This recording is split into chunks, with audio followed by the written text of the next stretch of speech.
This week's video, I'm going to bring up kind of an embarrassing topic. In fact, it's generally thought that it's not good to bring up politics in polite company.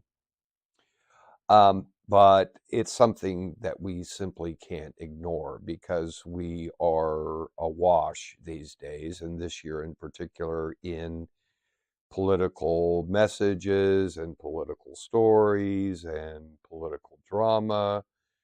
And um, as I pray about all of this in my own life, I remember that during his earthly ministry, Jesus was in the midst of a highly politically charged and conflicted environment.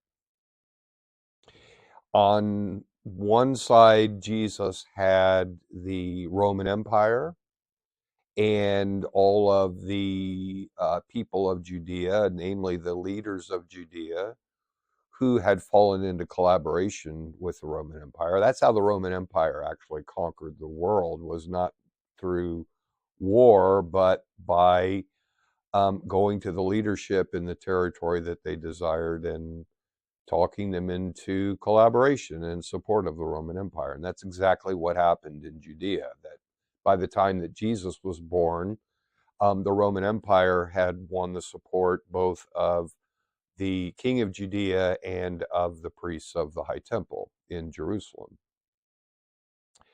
On the other side of Jesus was a group of equally devout Jews who had moved out of Jerusalem, seeing the corruption that the Roman Empire had brought to Jerusalem, to its both its civil and its religious administration, and had withdrawn um, to the mountains outside of Jerusalem and were waiting for the time to wage a civil war in which the Roman Empire would be overthrown and cast out of Judea, and what they viewed as legitimate civil and religious authority would be reestablished, and Israel would be restored as the greatest nation on earth.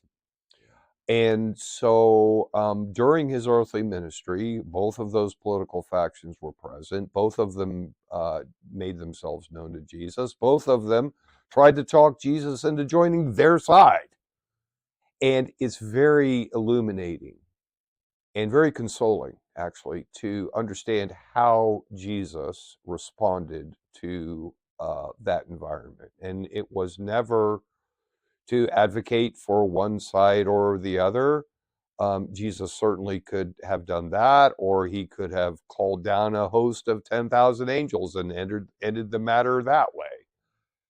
What Jesus did do, though, was first to withdraw in prayer, to understand the will of the Father, and to pray to be faithful to doing the will of Father in all things leading up to and including the hour and the manner of his death.